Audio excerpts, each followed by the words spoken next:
예수님의 생애는 철저하게 성부 하나님의 뜻을 이루기 위한 생애였다라고 할 수 있습니다. 하나님이시면서 참 사람으로 오신 예수님께서는 우리와 똑같이 육신의 배고픔을 느끼셨고 또한 고통과 슬픔을 느끼시는 분이셨다라는 것이죠. 그렇기 때문에 십자가를 향해 나아가는 예수님의 마음 가운데에도 우리와 같은 두려움의 마음이 있었던 것입니다. 그러나 예수님께서는 인간적인 그 두려움보다 하나님께서 이루실 하나님의 영광을 더 크게 바라보셨다라는 것입니다. 예수님은 삼위 하나님께서 작정하신 뜻이 이루어지는 것이야말로 세상 모든 사람들에게 있어 가장 복된 일이며 하나님이 가장 기뻐하시는 일이시라는 것을 예수님은 잘 알고 계셨습니다. 그렇기에 예수님께서는 십자가 너머에 있는 하나님의 영광을 바라보며 묵묵히 십자가를 향해 나아가셨던 것입니다. 하나님의 인도하심에 따라 예루살렘 성에 입성하신 예수님께서는 가장 먼저 성전을 청결하게 하셨습니다. 하나님 앞에 나아가 기도하고 예배하는 성전이 장사하는 시장터로 변해버린 그 모습을 보시고 예수님은 끓어오르는 그러한 거룩한 분노를 참을 수가 없으셨던 것입니다. 그래서 예수님께서는 환전상들과 또 비둘기들을 파는 상인들의 그 상을 엎으시면서 너희는 기도하는 내 집을 강도의 소굴로 만들었다라고 하시며 거룩한 분노를 표출하셨습니다. 그러자 이제부터 대제사장들과 서기관들과 바리새인들의 예수님을 향한 공격이 시작되게 된 것이죠. 그들은 자신들의 종교적인 지위와 권위를 무시한 그 예수님을 어떻게 해서든지 잡아들이려 했습니다. 그래서 그들은 율법과 학식이 뛰어난 사람들을 이제 선출해서 예수님께 보내어 예수님을 시험하려 했던 것이죠. 그들은 먼저 예수님께 찾아가서 당신이 무슨 권위로 이런 일을 하느냐라고 따져 물었습니다. 그리고 또한 유대인들이 민감하게 생각하는 가이사에게 세금을 바치는 것을 가지고 그것이 옳은 일이냐 아니면 옳지 않은 일이냐라고 또한 예수님께 따져 물었습니다. 그리고 부활을 믿지 않는 사두개인들이 찾아와 예수님께 부활 논쟁을 벌였고 또한 한 율법사가 예수님을 찾아와 어느 계명이 가장 큰 계명입니까? 라고 예수님께 따져 물으며 예수님을 집요하게 시험하려 들었습니다. 예수님께서는 예수님 앞에 찾아온 그들의 마음 가운데에 예수님을 향한 불선한 의도, 불의한 마음이 있다는 것을 잘 알고 계셨습니다. 그럼에도 불구하고 예수님은 그들을 감정적으로 적대시하지 않으셨어요. 도리어 그들이 내던진 그 질문을 통해서 그들이 품은 불의한 의도를 사람들 앞에서 드러내 주시고 또한 율법에 담겨져 있는 하나님의 참 뜻이 무엇인가를 그들에게 가르쳐 주려 하셨습니다.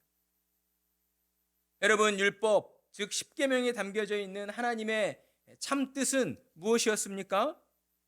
마태복음 22장 37절로 40절에 기록되어져 있는 것처럼 예수께서 이르시되 내 마음을 다하고 목숨을 다하고 뜻을 다하여 주 너의 하나님을 사랑하라. 이것이 크고 첫째 되는 계명이요 둘째도 그와 같으니 내 이웃을 내 자신같이 사랑하라. 여러분, 한마디로 요약하면 십계명이라고 하는 율법에 담겨져 있는 하나님의 참뜻은 무엇입니까? 하나님을 사랑하고 내 이웃을 사랑해야 한다라는 것이었습니다. 하나님께서는 하나님이 택하신 이스라엘 백성이 오직 하나님 한 분만을 섬기고 사랑하기를 원하셨던 것이죠. 하나님을 섬기는 사랑의 마음을 가지고 주변의 이웃들을 사랑하고 섬기면서 세상을 향해 하나님은 살아계시며 하나님은 선하시고 거룩하신 분이시다라는 것을 세상을 향해 전하기를 원하셨습니다. 따라서 이스라엘 백성들은 그 무엇보다도 하나님을 가장 먼저 사랑해야 했습니다. 살아계신 하나님과 인격적인 교제를 나누면서 하나님의 그 말씀에 온전히 순종해야 했다라고 하는 것이죠. 그러나 이스라엘은 하나님 앞에서 어떠한 모습을 보였습니까? 하나님을 향한 마음 없이, 하나님을 향한 사랑 없이 그저 제사를 드리는 그 행위로서만 하나님을 섬기려 했습니다. 그들은 더 나아가 하나님을 섬긴다 하면서 바알과 아세라라고 하는 우상을 섬기는 일까지 서슴지 않았어요. 그러니 그들이 하나님 앞에서 무언가를 행한다라고 할 때마다 그것은 결국 자기의 죄를 더하는 꼴이 되고 말았던 것입니다. 여러분, 왜 이러한 말도 안 되는 일이 벌어지게 된 것입니까? 하나님께서 주신 율법을 바르게 깨닫지 못하고 하나님의 말씀을 바르게 해석하지 못한 데서 비롯되었다라고 할 수가 있습니다. 그들은 율법을 통해 죄로 부패한 자신을 돌아보아야 했는데 율법의 행위를 가지고 도리어 자기의 죄를 가리려 했다라고 하는 것입니다. 하나님께서는 율법을 주심으로써 그 율법으로 말미암아 우리의 연약함을 들여다보기를 원하셨습니다.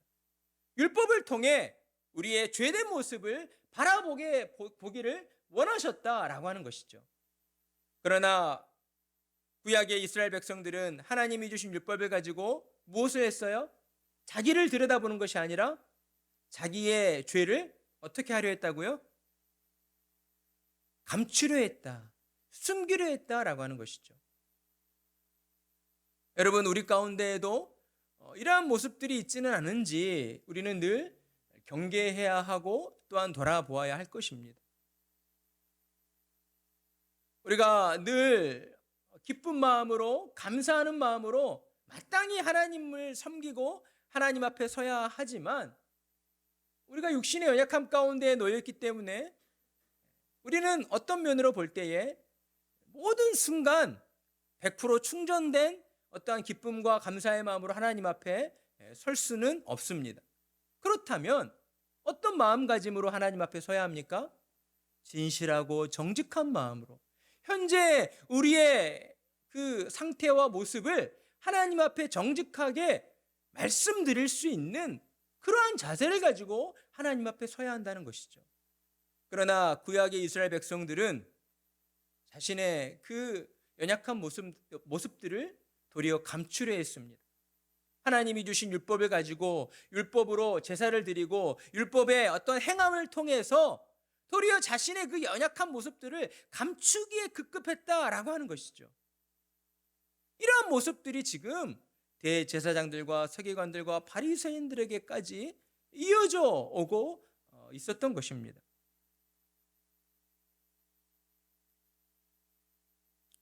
그럼에도 불구하고 하나님께서는 이스라엘을 오래 참아주시고 이스라엘이 회개하여 하나님께로 돌아오기만을 기다려 주셨습니다. 그래서 하나님께서는 구약의 성경을 보게 되면 엘리야 선지자, 에레미야 선지자, 이사야 선지자와 같은 수많은 선지자들을 이스라엘 백성들에게 보내주셨고 너희가 우상에게서 돌이켜 회개해야 한다, 하나님께로 돌아와야 한다라고 그 말씀을 전하게 하셨던 것입니다. 여러분, 그런데 어떠했습니까? 이스라엘이 하나님의 말씀을 듣고 회개하였습니까? 하나님께로 돌아왔습니까? 그렇지 않았습니다. 그들은 도리어 하나님이 보내신 선지자를 핍박하였고 죽였고 심지어 예루살렘 성전 안에 우상신당을 만들어 우상을 섬기기까지 했다라고 하는 것입니다. 그러니 그들을 하나님이 가만 내버려 두실 수가 있으셨겠습니까? 여러분, 우리도 부모의 심정으로 정말 아픈 마음으로 자녀들을 훈육할 때가 있습니다. 어떨 때 그런 훈육을 하게 됩니까? 타일러보고 설득해보고 말로 잘 구슬려 봤는데도 불구하고 이 자녀가 변화되어지지 않을 때에, 뭔가 자신의 잘못을 인정하고 바꾸려고 하는 그러한 어떤 노력의 모습들이 보이지 않을 때에 우리가 최종 수단으로 어때요? 매를 들게 되는 것이죠. 하나님께서도요, 잠언의 말씀을 통해서 너희 자녀들을 훈계할 때에 하나님께서도 채찍으로 자녀들을 때림으로써 훈계할 수 있어야 한다라고 또한 우리에게 말씀을 하셨어요. 왜요? 왜 그런 일들을 하나님이 허락하셨을까요? 폭력은 좋은 게 아니죠. 그런데 자녀를 훈계할 때에 매를 들어서 훈계할 때는 그렇게 해야 된다라고 말씀을 하셨어요. 왜요? 우리 안에 있는 죄된 본성 때문에 어때요? 그러한 가르침이 없이는 우리의 자녀들이 하나님의 뜻 가운데에 서지 못하고 죄악의 길로 나아갈 수 있기 때문에 따끔하게 매 한 번 드는 것으로 자신이 잘못한 것을 뉘우치고 반성하여서 하나님 뜻대로 살아가고자 한다라면, 그렇지 못해서 지옥의 멸망으로 떨어지는 것보다는 훨씬 더 우리의 자녀들에게 큰 유익이 되는 것이고 또한 큰 축복이 되는 것이기 때문에 하나님께서는 말씀을 통해서 너희는 자녀들을 훈계할 때에 더러는 채찍으로 자녀들을 때리면서라도 훈계해야 된다, 훈육해야 된다라고 우리에게 허락하셨다라고 하는 것입니다. 그래서 하나님께서는 하나님의 은혜의 손길을 저버린 이스라엘을 향하여 하나님의 채찍을 들으셨습니다. 이방 민족인 바벨론을 일으키셔서 예루살렘을 침략하게 하신 거예요. 여러분, 하나님을 섬기는 우리 하나님이 유일한 신이시다, 유일하신 하나님이시다라고 하는 그러한 신앙을 가지고 있는 자들에게 정말 저주받은 하나님의 불쏘시개로 쓰여지다 버림받아도 쓸모없는 그 이방 민족이 우리를 침략하여서 우리가 정말 생명보다 소중히 여겼던 예루살렘 성과 성전을 무너뜨려 버렸다. 너무나 충격스러운 일이 벌어지게 되는 것이죠. 이러한 말도 안 되는 일들을 하나님께서는 일으키셨다라는 거예요. 무엇을 위해서요? 당신의 자녀들을 돌이키도록 하시기 위해서. 하나님은 수많은 선지자들을 보내셔서 오래 참고 또 오래 참아주셨지만 그럼에도 불구하고 당신의 택한 백성들이 돌이키지 아니하자 이처럼 바벨론을 들어 쓰셔서 이스라엘을 채찍질하심으로 그들의 잘못을 드러내 주셨다라고 하는 것입니다. 그래서 예수님께서는 오늘 우리가 읽은 본문 말씀에서처럼 이스라엘이 이러한 과거의 어리석은 일들을 다시 반복하지 않기를 원하셨다라는 것이죠. 그런 마음을 가지고 예수님은 37절로 예루살렘아 예루살렘아 라고 부르시고 있는 것입니다. 여러분, 우리가 누군가를 두 번 불렀다라고 하는 것은 어떤 특별한 의미를 담고 있다라고 하는 것이죠. 예수님은 예루살렘의 이름을 두 번 부르시면서 그들이 지금 처한 그 상황, 죄와 그들의 죄로 말미암아 심판받게 될 것에 대한 그 안타까워하시는 마음, 예수님의 그 애끓는 마음이 그 부름에 담겨져 있었던 것입니다. 그렇기에 예수님께서는 더더욱 그들의 잘못을 드러내 보이시려 했습니다. 여러분, 사과가 한쪽이 멍이 들어 썩으면 어때요? 다른 부분이 썩지 않도록 그 썩은 부분만 드러내게 되죠. 그러한 것처럼 예수님께서도 서기관들과 바리새인들 그리고 그 세대의 이스라엘의 죄악을 드러내시고 그리고 도려내시려 하셨다라고 하는 것입니다. 왜냐하면 이스라엘을 향한 하나님의 뜻은 멸망이 아니라 구원이시기 때문이었습니다. 그렇다면 예수님께서 드러내신 유대인들의 그 죄악된 모습은 무엇이었습니까? 37절 하반절에 나온 것처럼 과거의 조상들이 하나님이 보내신 선지자와 사도들을 죽였던 것처럼 예수님께서 파송하신 자들을 돌로 쳐 죽이는 그런 죄악을 저질렀다라고 말씀을 하셨습니다. 우리는 이와 관련해서 사도행전 7장을 보면 스데반이 예수님을 전하다 돌에 맞아 순교하게 된 사건을 잘 알고 있습니다. 그러니까 예수님께서는 지금 이 37절의 말씀을 어때요? 예수님이 십자가에서 죽으시고 사흘 만에 부활하셔서 하늘로 승천하신 그 이유, 그러니까 미래에 벌어지게 될 일들을 예수님은 미리 바라보시고 지금 말씀을 하시고 계신다라고 하는 것입니다. 예수님께서는 서기관들과 바리새인들 가운데에 물론 그들 가운데에 회개하고 예수님을 믿게 된 자들도 있었지만 그들 중에는 끝내 자신의 죄를 뉘우치지 않고 회개하지 않고 끝까지 예수님을 부정하고 대적하는 자들이 있었다는 것을 알고서 이런 말씀을 하셨다라는 것이죠. 그럼에도 불구하고 예수님은 어떻게 말씀하십니까? 그들의 강팍함과 그들의 교만함에도 불구하고 끝까지 그들을 포기하지 않으신다라고 하시는 그 말씀을 우리에게 들려주고 있다라는 것이죠. 37절 하반절 보게 되면 암탉이 그 새끼를 날개 아래에 모음같이 내가 내 자녀를 모으려고 한 일이 몇 번이더냐. 그러나 너희가 원하지 아니하였도다. 예수님은 강팍함과 교만함으로 예수님을 대적하고 죽이려고 하는 자들을 향해서 하나님께서 자기 백성을 사랑하시듯 어미가 자기 자식을 사랑하듯 그들을 보호해 주려는 마음이시다라고 하는 것을 그들에게 말씀해 주셨습니다. 마치 암탉이 새끼를 보호하려고 날개 아래로 불러 모은 것처럼 예수님께서도 그들을 보호하시기 위해 수차례에 걸쳐서 계속해서 그들을 예수님의 품 안으로 불러 모으셨던 것입니다.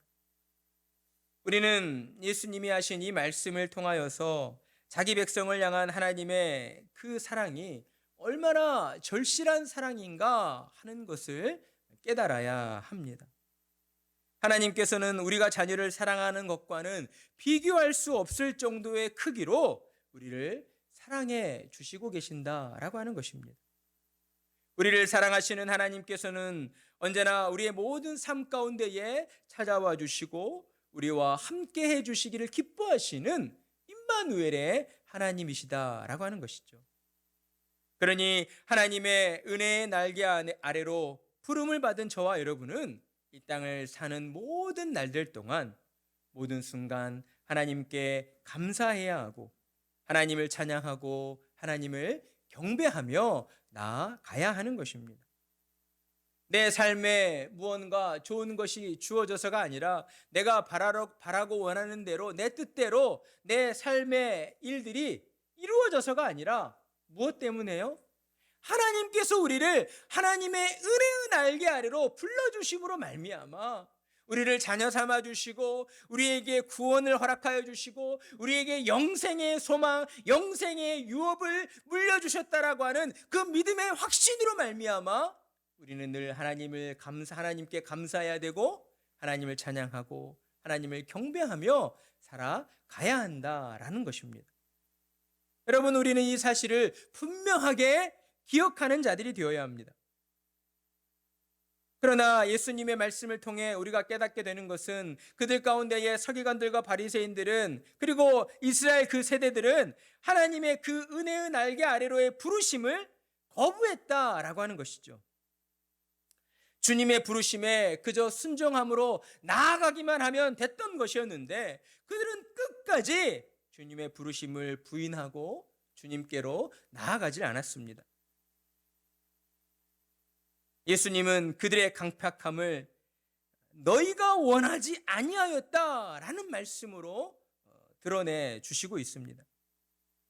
그래서 예수님은 이스라엘을 향하여 이제 두 가지의 예언을 들려주십니다. 첫 번째는 너희의 집이 황폐하여 버려진 바 될 것이다 라는 예언입니다. 한마디로 정의하면 이 예언은 심판의 예언이다 라고 할 수가 있는 것이죠. 여러분, 이 예언은 구약시대 이스라엘이 바벨론의 침략으로 멸망을 당해 포로로 끌려갔던 것처럼 장차 예루살렘과 성전이 이제 파괴되어 사람이 살 수 없는 폐허로 변하게 될 것이다 라고 하는 예언이었습니다. 예수님의 이 예언은 실제 AD 70년경에 이루어졌습니다. 유대의 전쟁사를 기록한 요세푸스의 저서를 보게 되면 유대가 이제 지금 현재 로마의 식민지 상태였잖아요. 로마로부터 독립하기 위해서 유대 전쟁을 벌였습니다. 이 전쟁은 AD 66년에서 70년까지 4년에 걸쳐서 치러지게 되었는데 이제 로마가 이 전쟁을 끝내기 위해서 유대 열심 당원들의 본거지인 예루살렘을 AD 70년경 8월에 완전히 장악함으로써 유대 전쟁이 끝이 나게 됩니다. 그리고 이 전쟁으로 말미암아 실제 예수님이 예언하셨던 것처럼 예루살렘 성과 성전과 그곳의 모든 건축물들이 모조리 파괴되어서 폐허가 되어버리는 그러한 일이 일어나게 되었습니다. 예수님의 심판의 예언이 그들 가운데에 성취되어진 것이죠. 이처럼 첫 번째 예언은 우리의 눈에 보여지는 예언이었습니다. 그러나 이 안에 감추어진 두 번째 예언이 있다라고 하는 것이죠. 이 두 번째 예언은 우리의 눈으로 보여지지 않는 감추어진 예언이다라고 할 수가 있습니다. 자, 그렇다면 감추어진 두 번째 예언은 무엇입니까? 39절의 말씀, 내가 너희에게 이르노니 이제부터 너희는 찬송하리로다. 주의 이름으로 오시는 이여 할 때까지 나를 보지 못하리라 하시니라. 아멘. 이 예언은 무슨 말씀입니까? 머지않아 예수님께서 그들로부터 이제 보이지 않는 곳으로 떠나시게 될 것인데, 그동안에는 예수님을 보지 못하지만 이후로 예수님을 구주로 믿고 고백하는 자들이 나타나게 될 때에 다시 예수님께서 그들 가운데에 임하시게 될 것이다 라고 하는 그러한 재림의 예언을 우리에게 약속해 주셨다라는 것입니다. 그렇습니다. 예수님께서는 이스라엘이 하나님의 은혜의 손길을 거부함으로 실제 예루살렘 성과 성전이 무너지고 폐허가 되는 그러한 심판을 받게 될 것이지만, 그 가운데에서도 하나님의 은총으로 말미암아 예수님을 구주로 믿고 고백하며 다시 오실 예수님을 기다리는 자들이 일어나게 될 것이다 라는 것을 그들에게 예언하시고 있었다라는 것입니다. 영적 어둠에 빠져 눈에 보이는 예루살렘 성전과 율법이 자신의 신앙의 전부라고 믿었던 그 잘못된 믿음에서 이제 하나님의 심판을 통해 눈에 보여지는 모든 것들이 무너져 버리게 되자 비로소 영적인 눈을 떠서 예수님을 그리스도로 깨닫는 참된 믿음으로 변화하게 되는 그 일들이 유대 민족을 통하여 이루어지게 될 것이다 라는 것을 그들에게 예언하신 말씀이었습니다. 비록 육신의 눈으로 볼 때에는 모든 것이 무너져 폐허가 되어버린 예루살렘 땅에 어떠한 희망이나 소망도 찾아볼 수 없었지만, 하나님께서는 하나님의 그 눈에 보이지 않는 계획하심을 통해서 하나님의 심판으로 도리어 영적 어둠에 빠진 하나님의 택한 백성들을 일깨워 주시고, 또한 장차 하나님이 이루어 가시는 그러한 영광스러운 목표를 분명하게 바라보도록 그들에게 은혜를 베풀어 주신다라는 것이었죠. 그러니 두 번째 예언의 말씀은 곧 희망의 예언이다라는 것이었습니다. 이스라엘을 향한 하나님의 심판은 단지 심판만으로 끝나는 것이 아니라 그들에게 참된 생명과 소망을 주게 되는 그러한 기쁨이요 또한 복음이었다라고 하는 것이었습니다. 그리고 하나님께서 이스라엘에게 장차 보여주시는 그 영광된 목표는 또한 무엇이었습니까? 오직 예수 그리스도를 믿는 자만이 구원을 얻게 된다라고 하는 것이었어요. 여러분, 예수님 당시에만 해도 어때요? 율법을 지킴으로 말미암아 구원받는다라고 하는 그러한 잘못된 신앙을 가지고 있었어요. 그러다 보니 계급사회가 만연하였고 신분의 차별이 만연하였고 저주받은 그러한 민족, 저주받은 계급, 이런 식의 어떤 분열시키는 일들이 그들 안에서도 너무나도 많이 벌어지고 있었다라고 하는 것이죠. 그러나 오직 예수 그리스도를 믿음으로 말미암아 구원받는다라고 하는 이 하나님의 은혜로 말미암아 이제 모든 차별이 사라지게 되는 것이고, 또한 모든 신분의 격차가 무너뜨려지게 되는 것이고, 오직 예수를 믿음으로 어느 누구나 할 것 없이 예수님 앞에 나오기만 하면 그 믿음으로 구원을 받게 되는 그런 하나님의 은혜가 이 땅 가운데에 임하게 된 것이었습니다. 그래서 예수님은 39절의 말씀으로 나를 보지 못하리라 라고 하시며 이 나, 곧 예수 그리스도를 지칭하시면서 하나님의 그 영광된 목표를 이루시는 메시아가 바로 예수님 자신임을 그들에게 분명히 밝혀주셨습니다. 그렇습니다. 사랑하는 성도 여러분, 우리는 오늘 말씀을 통해 하나님께서는 택하신 백성들을 얼마나 사랑하시고 기뻐하시는가를 우리가 분명히 깨달아 알아야 할 것입니다. 우리의 삶이 바쁘고 분주하다는 이유로 우리가 자꾸만 하나님의 은혜를 잊어버리고 하나님을 향한 감사가 식어져서는 안 된다라고 하는 것이죠.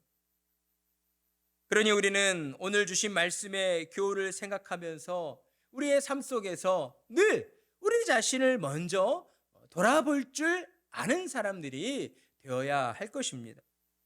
우리의 마음 가운데에 하나님께서 베풀어 주신 그 은혜가 얼마나 크고도 놀라운 것인가를 우리가 생각하고 있는지, 그리고 하나님의 은혜에 우리가 날마다 감사하고 있는지를 돌아보는 그러한 마음이 우리에게 있어야 한다라고 하는 것이죠.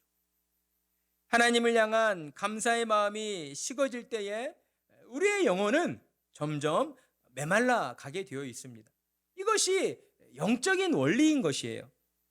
하나님의 은혜에 감사하는 마음이 식어지게 되면 우리의 삶의 어떤 원동력이 약해지게 됩니다.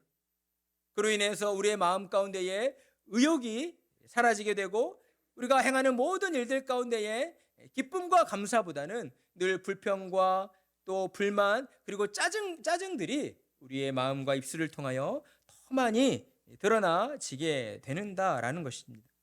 그러니 우리는 무엇보다도 우리 자신을 돌아보며 하나님의 은혜에 대한 감사하는 마음을 회복하고자 노력해야 합니다.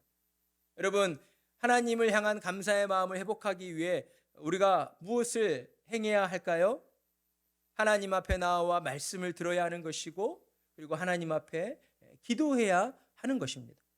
그리고 하나님이 주신 말씀을 우리의 마음에 새기고 우리의 삶의 영역으로 나아가서 늘 하나님을 생각하는 그러한 삶을 살아가야 한다라고 하는 것이죠. 하나님이 지금 이 순간 나의 말과 행동을 어떻게 바라보고 계실까? 우리의 마음 가운데에 순간순간 짜증이 일어나고 불평, 불만이 일어나고 그럴 때가 참 많잖아요. 그 순간순간 우리가 하나님을 떠올려야 한다라고 하는 거예요. 그냥 내버려 두면 안 됩니다. 내 감정에서 자연스럽게 일어나는 것이니까 그냥 이 감정이 원하는 대로 흘러가는 대로 그냥 내버려 두면 돼라고 생각해서는 안 된다라고 하는 거예요. 왜요? 우리의 싸움은 혈과 육의 싸움이 아니기 때문에 영적인 싸움이잖아요. 영적인 싸움 가운데에 사탄이 우리의 마음을 흔들고 있다라고 하는 그 증거가 바로 그런 마음이라는 거예요. 그러니 우리는 모든 순간 하나님께서 베풀어 주신 은혜를 생각해야 하고 그 순간 하나님께 감사하는 그런 마음을 가져야 하는 것입니다. 그리고 또한 우리는 하나님을 향한 감사의 마음을 가지고 우리의 주변을 둘러보아야 하는 거예요. 우리 주변의 이웃들의 허물과 실수를 주님의 마음을 가지고 우리 또한 오래 참아주고 그들의 영혼을 불쌍히 여기는 마음으로 우리가 바라보아야 한다라고 하는 것입니다. 그들의 영혼 또한 하나님의 은혜로 구원받게 되어지기를 우리가 하나님 앞에 간절히 기도해야 하는 거예요. 하나님께서도 우리를 오래 참아주시고 또 참아주셨잖아요. 우리 가운데에 여기에 태어나는 순간부터 응애응애하면서 저는 예수님을 믿습니다라고 고백한 분들 계십니까? 그런 분들은 한 분도 없습니다. 다 세상 가운데에서 여러 가지 어려움 겪고 여러 가지 삶의 문제들 속에서 또 하나님의 은혜로 우리가 예수님을 만나게 된 것이죠. 하나님께서 우리를 오래 참아주시고 또 우리의 영혼을 불쌍히 여겨주셨던 것처럼 우리 또한 우리의 가족과 우리의 형제와 우리의 친지들 그리고 우리의 이웃들을 오래 참아주면서 그들 가운데에 하나님의 그 사랑이 임하기를 우리는 간절한 마음으로 기도해야 한다라고 하는 것입니다. 하나님의 뜻은 언제나 이 땅을 향한 멸망이 아니라 하나님의 구원이시기 때문이다라고 하는 것이죠. 그래서 우리는 세상에 나아가 하나님이 구원하시기를 기뻐하시는 한 영혼을 살피고 바라보아야 하는 거예요. 내 생각과 내 능력으로는 뭐 전도가 될 것인가, 내가 저들에게 착한 일을 한다고 해서 저들이 하나님 앞에 나올 것인가라고 하는 그런 어떤 알 수 없는 마음. 우리가 그렇잖아요. 뭔가 확신이 없으면 행하기를 주저해요. 어떤 결과에 대한, 내가 행한 것에 대한 어떤 확실한 보답이 주어지지 않는다라고 하면 우리는 자꾸 행동하기를 주춤하게 됩니다. 그러나 여러분, 하나님께서 우리에게 말씀하셨잖아요. 우리는 하나님의 명령에 따라서 세상에 나아가 씨를 뿌리는 자들이 되어야 하는 것이죠. 예수 그리스도의 복음을 전하고 나누는 자들이 되어야 하는 거예요. 결과는 하나님께 맡겨드리고 우리는 마음 가운데 있는 주저하는 마음, 두려워하는 마음, 꺼려하는 마음을 주님 앞에 내려놓고 우리 주변에 있는 이웃들, 가장 가까이 있는 가족들과 형제들과 친지들과 우리의 지인들을 향해서 우리가 예수 그리스도의 복음을 그들에게 전하고 나누어 주어야 한다라고 하는 것입니다. 사랑하는 성도 여러분, 저는 우리 세우는 교회가 이러한 교회가 되어지기를 간절히 소망합니다. 하나님을 아는 지식으로만 우리가 가득 채워진 것이 아니라, 그래서 정말 뭔가 딱딱한 그런 공동체가 아니라 조금 부족하고 연약할지라도 하나님의 그 사랑 안에서 서로의 허물과 또 실수와 잘못을 품어주고 용납해주는 그러한 마음이 너그럽고 그렇게 따뜻한 그러한 공동체가 되기를 간절히 소망하는 것입니다. 우리가 말씀 안에서 하나가 되어질 때에 하나님께서는 우리를 하나님이 기뻐하시는 그러한 사랑이 넘치는 공동체로 세워가 주실 줄 믿습니다. 우리 더욱 말씀 안에 거하기를 힘쓰고 우리가 더욱 하나님의 사랑 안에서 서로를 품어주고 또 용서해주고 용납해주고 또 형제 자매들을 위해서 기도하며 나아갈 때에 하나님께서는 우리 세우는 교회와 함께하여 주시며 우리 세우는 교회를 통하여 하나님의 사랑이 차고도 넘치는, 그래서 우리의 사랑이 세상을 향하여 더 많이 흘러가고 나누어지게 되는 그러한 기쁨이 가득한 교회로 세워가 주실 줄 믿습니다. 그러한 은혜가 저와 여러분의 모든 삶 가운데에 가득하기를 간절한 마음으로 축복합니다.